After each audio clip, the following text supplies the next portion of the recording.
అందరికీ మన ప్రభువును రక్షకుడైన యేసుక్రీస్తు వారి పేరిట ప్రేమపూర్వకమైనటువంటి వందనాలండి. ప్రియులారా, మన ఆత్మీయ జీవితం మనం దేంతో కొలుచుకుంటామంటే రెగ్యులర్గా చర్చికి వెళ్తున్నామా లేదా, రెగ్యులర్గా యూత్ మీట్స్కి వెళ్తున్నామా లేదా, రెగ్యులర్గా ప్రతి సండే సాంగ్ పాడుతున్నామా లేదా, రెగ్యులారిటీ మనం కంటికి కనిపిస్తున్నటువంటి జరుగుతున్నటువంటి కార్యక్రమాలలో కానుకలలో మనం చూసుకుంటూ ఉంటాం. కానీ కనిపించకుండా ఉన్నటువంటి క్యారెక్టర్, కనిపించకుండా ఉన్నటువంటి సిన్లో మనం ఎలా ఉన్నామనేది మాత్రం మనం పరీక్షించుకోమండి. కానీ ఒక విషయం మనం గుర్తించాల్సిన విషయం ఏంటంటే, ఈ భూమి మీద జరుగుతున్నటువంటి ప్రతి కార్యక్రమంలో, దైవ సంబంధమైన ప్రతి కార్యక్రమంలో రెగ్యులర్గా ఉంటూ, కొన్ని సందర్భాల్లో అంటూ ఉంటాను చూసారా, బాడీ ప్రెజెంట్ మైండ్ ఆబ్సెంట్ అని అంటూ ఉంటారు. అంటే దాని అర్థం ఏంటంటే వారు పేరుకు మాత్రం అక్కడ కనబడుతూ ఉంటారు, ఏదో హాజరించుకోవడానికి వచ్చినట్టుగా. కానీ అలాంటి నామకార్థమైనటువంటి భక్తి జీవితం మనకుండి, మనం గనక దేవుడు కోరుకున్న జీవితంలో మనం ఉండకపోతే ప్రతి వారం మందిరంలో ఉంటాం. కానీ ప్రియులారా, పరలోకంలో మాత్రం మనం ఉండే అవకాశాలు చాలా తక్కువ. ఈరోజు వినడానికి కష్టంగా ఉన్నా కానీ బాధాకరమైనటువంటి కొన్ని విషయాలు నేను మీకు తెలియజేస్తాను. ఒకసారి గమనించండి.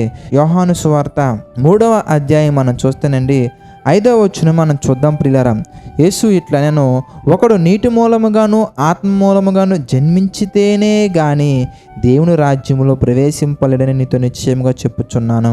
ప్రియులారా, చర్చిలోకి వెళ్ళాలంటే పాస్టర్ గారు ఒప్పుకుంటే సరిపోతుందండి. కానీ పరలోకానికి వెళ్ళాలంటే ప్రియులారా, దేవుడు యాక్సెప్ట్ చేయాలి. దేవుడు యాక్సెప్ట్ చేయాలంటే ప్రవేశించడానికి కనిపెడుతున్న క్వాలిఫికేషన్ ఏంటంటే కొత్తగా జన్మించాలి.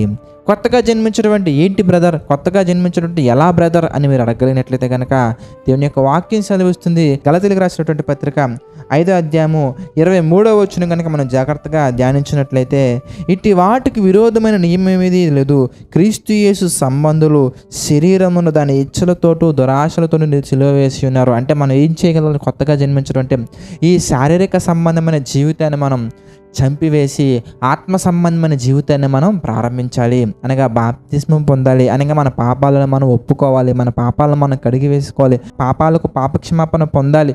అనగా క్రీస్తు యేసు సంబంధులుగా దేవుని సంబంధిగా మనం మారాలి. అలా మారితేనే దేవుని రాజ్యంలో మనం ప్రవేశించగలమండి.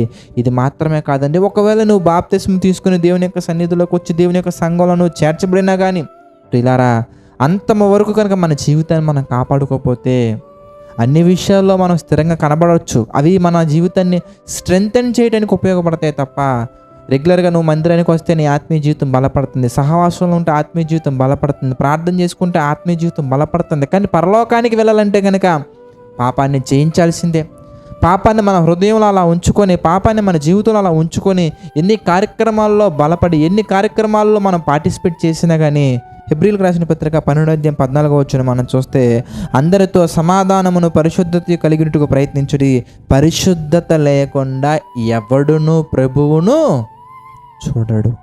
కనుక my dear brothers and sisters, ఏ విషయంలోనూ కాంప్రమైజ్ అవ్వకూడదు. మరి ముఖ్యంగా పరిశుద్ధత విషయంలో అస్సలు కాంప్రమైజ్ అవ్వకూడదు. దేవుడు మన చేతికి అప్పగించిన ప్రతి పని విషయంలో కానీ, మనకు అప్పగించిన బాధ్యతల విషయంలో కానీ, మనకి చెప్పిన ఆజ్ఞల విషయంలో కానీ, ప్రతి విషయంలోనూ ప్రభువుకు అనుకూలంగా మనం నడుచుకుంటూ పరిశుద్ధంగా మన జీవితాన్ని మనం కాపాడుకుంటేనే, పరిశుద్ధత కలిగి మనం జీవిస్తేనే, బ్రతికితేనే, పరిశుద్ధత కలిగి మరణిస్తేనే అంటే పరిశుద్ధత కలిగి ఈ శరీరాన్ని విడిచిపెట్టగలిగితేనే మనం పరలోకానికి వెళ్ళగలం.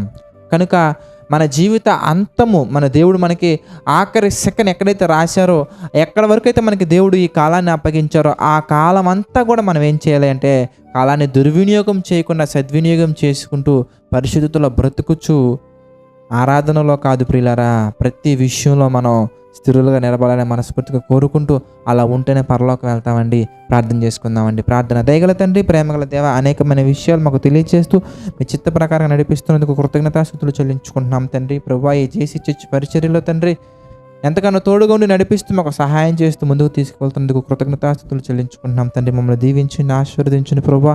తండ్రి, నమ్మకంగా యథార్థంగా పరిచర్య చేస్తున్న ప్రతి సేవకులను మీరు, వారి కుటుంబాలను, వారి పరిచర్యను మీరు దీవించండి, ఆశీర్వదించండి తండ్రి. ఆర్థిక, ఆరోగ్య, మానసిక సమస్యలు కురింగిన వారిని మీరు జ్ఞాపకం చేసుకొని తండ్రి, ప్రతి ఒక్కరికి మీ కృప తోడుగా ఉంచి నడిపించండి, సహాయం చేయండి తండ్రి. మీ చిత్తమైతే మేమందరం మరలా కలుసుకొని మీ యొక్క వాక్యాన్ని ధ్యానించి తండ్రి, మా జీవితాలను మీ కొరకు మా తండ్రి కట్టుకొని త్వరగా ముందుకు సాగడానికి సహాయం చేయమని వేడుకుంటూ మా ప్రభువును, రక్షకుడైన యేసుక్రీస్తు వారి పేరిట ఈ ప్రార్థన అడిగేడుకొనిచున్నాము తండ్రి. ఆమెన్.